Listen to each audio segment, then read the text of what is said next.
നമ്മുടെ കുഞ്ഞുങ്ങൾക്ക് മനസ്സൊരു മാലിന്യ കൂമ്പാരമാകരുതെന്ന് പ്രത്യേകം പറഞ്ഞു കൊടുക്കുക.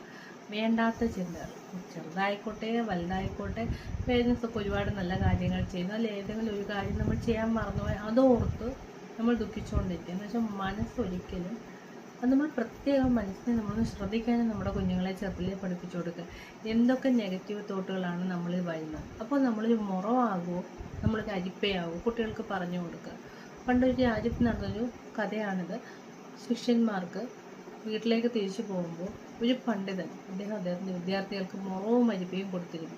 മാലിന്യ കൂമ്പാരങ്ങളുമായിട്ട് അജ്ഞതയുമായിട്ട് വരുന്ന കുട്ടികളെ പഠിപ്പിച്ച് മിടുക്കരാക്കി വിടുന്നു. ഈ മാലിന്യങ്ങളെല്ലാം കഴുകിക്കളഞ്ഞ് സമർത്ഥരായി പോകുന്ന കുട്ടികൾക്ക് മുറവും, മാലിന്യങ്ങൾ വന്നതുപോലെ തന്നെ മാറാതെ അതിലധികമായിട്ട് ചിന്തിച്ച് പിന്നെ നെഗറ്റീവായിട്ട് പോകുന്ന കുട്ടികൾക്ക് അരിപ്പയും കൊടുത്തു കിട്ടും. നമ്മളിലുള്ള നന്മയെ സ്വീകരിക്കുക, വേണ്ടാത്തതിനെ പാറ്റിക്കളയുന്ന കുട്ടികൾക്ക് മുറവും, നമ്മളിലുള്ള നന്മയെ നമ്മൾ അരിച്ച് കളയുക. നമ്മുടെ ചെറിയ ചെറിയ കാര്യങ്ങൾ, നമ്മുടെ കൊള്ളരുതാത്ത കാര്യങ്ങളെ മാത്രം ശ്രദ്ധിച്ച് നിൽക്കുന്ന കുട്ടികൾക്ക് അരിപ്പയും കൊടുത്തു കിട്ടും. നമ്മുടെ കുട്ടികൾ ഓരോ പ്രായത്തിലും അവർക്ക് പറഞ്ഞു കൊടുക്കുക, നമ്മളിലുള്ള കഴിവുകളെ നമ്മൾ മനസ്സിലാക്കുക. നെഗറ്റീവായിട്ട് ഒരു കാര്യങ്ങൾക്ക് നമ്മുടെ മനസ്സിൽ സ്ഥാനം കൊടുക്കരുത്. നന്മ മാത്രം നമ്മൾ സ്വീകരിക്കുക.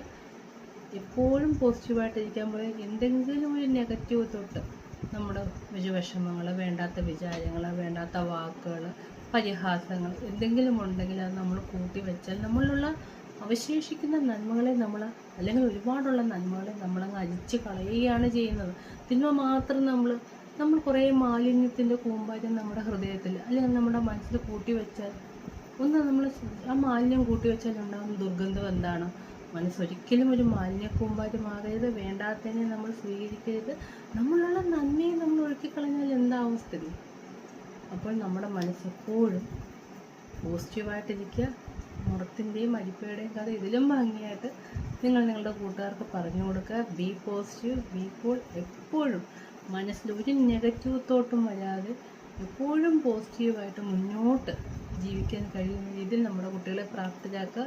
നിങ്ങളുടെ സഹോദരങ്ങൾക്ക്, അനിയന്മാർക്കും എപ്പോഴും മുന്നോട്ട് ജീവിക്കാൻ, അപ്ഡേറ്റ് ആയിക്കൊണ്ടിരിക്കാൻ നമ്മൾ സഹായിക്കുക. നല്ലൊരു തലമുറയെ വാർത്തെടുക്കാൻ നമ്മൾ ഓരോരുത്തർക്കും ശ്രമിക്കുക.